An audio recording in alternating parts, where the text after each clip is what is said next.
Hello everybody, it's Gary Hallican here, and we've got something really cool to look at today. We're looking at the Mould King version of the iconic 1995 Mitsubishi Eclipse that Paul Walker drives in the first Fast and Furious movie.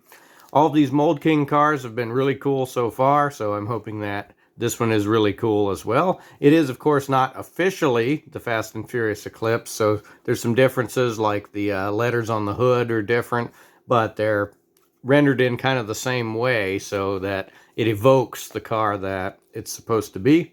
I got this on Temu, and if you've gotten any of these Mould King cars before, you'll know that they come in really nice boxes. So this is a great box. It's textured all around. I don't know how well you'll be able to see the texture on camera, but the car itself is actually textured differently than the background. So it's a really nice effect when you see it in person.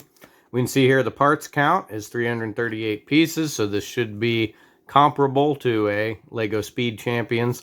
The other Mould King cars have been so far, so we will see what happens with that. Looking around the box, we see on the top that it mentions a presentation box included. So that's this clear display case, and that's one of the great things about these Mould King cars is that a lot of them come with a display case, which is really awesome because that's normally a very expensive add-on in a lot of cases. This one doesn't come with any minifigures though.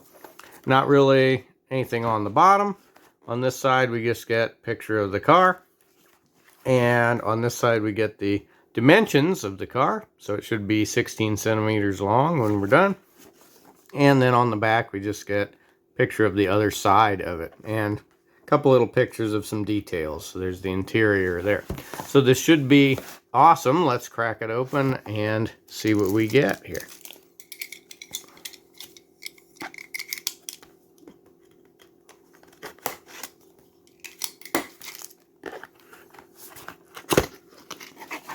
So it's actually bubble wrapped. So some nice stuff going on with these Mould King cars. And they are, of course, about half, well, a little more than half the price of a Speed Champions.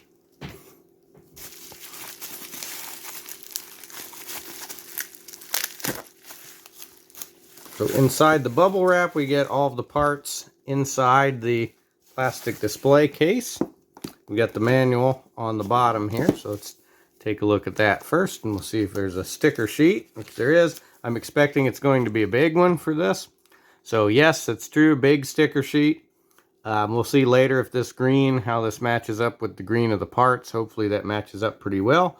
We get a sticker that actually does say Fast and Furious, so don't tell anybody, I guess, about that. The font is pretty close to the font that the movies use, so, but this is, of course, an unlicensed thing there. And it looks like the hood sticker is in two different pieces, so it's probably, the hood is made of two different pieces, and each piece gets a sticker, so that might be a little bit tricky to line up, but we'll see how that goes. Looking at the manual, similar to any other instruction manual for one of these cars. They're fairly easy to follow on the Mould King cars. They seem like they are, at least the ones I've had before, have been no trouble there. So let's see what we get inside the case here. And it looks like, okay, this plastic ends at the bottom here, so it looks like we'll have to take the bottom off to get everything out. There we go. So we take the bottom off. We'll see all of our parts here. And right now it's looking like, looks like the green of the stickers is pretty close. We'll find out later. So we have 1, 2, 3, 4, 5, 6 bags of parts, counting the bag with the wheels and the car base piece that has been standard with all of these.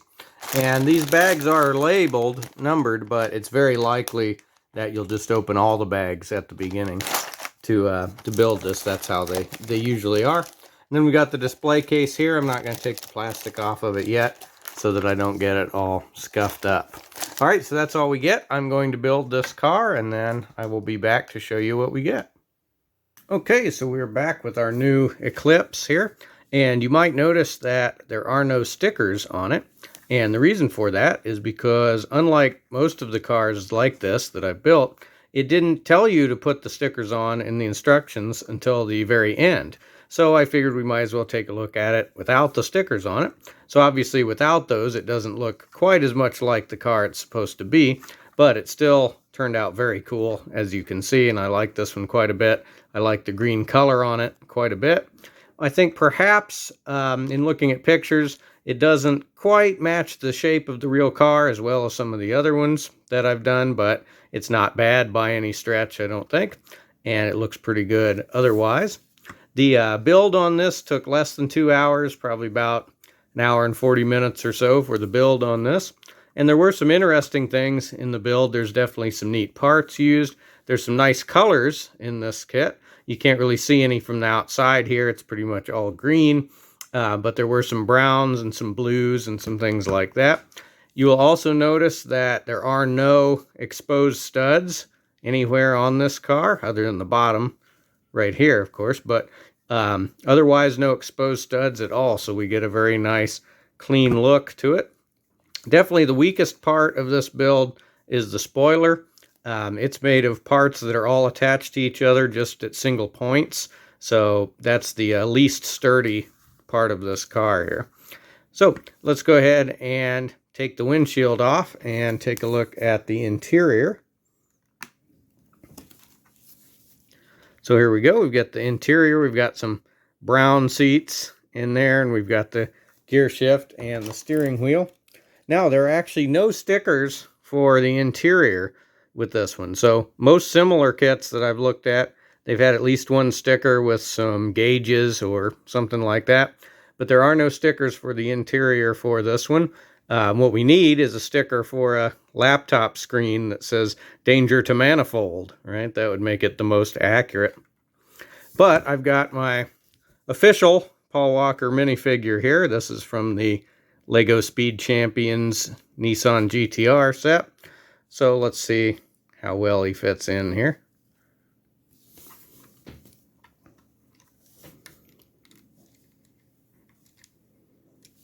So there he is right there. Let's put the windshield back on. So no trouble at all there.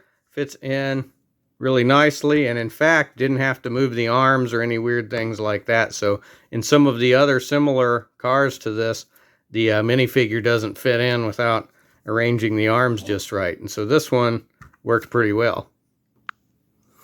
Let's actually take the windshield back off here because I wanted to show you something else. We can lift up the back window and see that we do have a NOS tank in there. So we definitely needed that. Oh, so doing that popped the hood off, which was the next thing I was going to do anyway. So unfortunately the hood doesn't hinge up. It just plugs on, and it only plugs in at 2 points right here. But if we take the hood off, we do have some neat engine detail.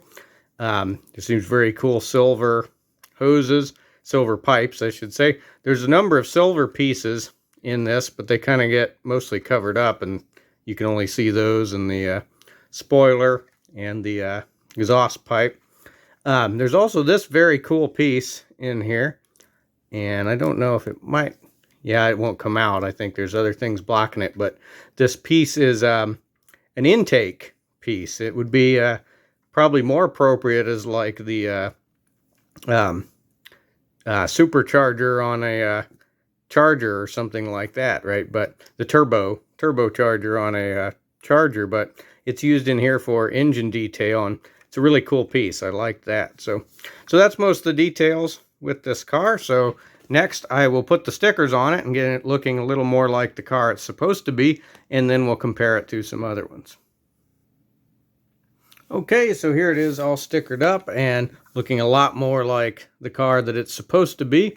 Unfortunately, the color of the stickers doesn't quite match the color of the plastic. I don't know how well you can see it on camera here, but the stickers are just a little bit yellower than the green of the plastic. Otherwise, though, and of course, to mention before, it doesn't have the same letters as the real car, but they're in the same style here. So it pretty much looks like the car it's supposed to be, complete with a Fast and Furious license plate right there, which it didn't have in the movie, of course, but you'll notice that is the exact font they use. So definitely looks like the car that it's supposed to be. So for comparison, here it is with the official Lego Speed Champions GTR here. Let me get zoomed out a little bit so you can see both of them better. So they are very similar in size. The Eclipse is a little bit shorter, not much otherwise. Very similar in size, and so they're going to look great together on your shelf. Here it is also with the Lego Speed Champions Charger here, Dom's Charger. So it's going to look pretty great together with your other Fast and Furious cars. So for the last thing I want to show you, let me show you the display case that it came with. So we've got the clear plastic part and we have the base. So for the base, you just have to put on a couple pieces here, and then those should attach to the axle pieces basically on the car here. So let's see if we get them lined up. So just like that. Now it's on the stand and we can put the clear base over it.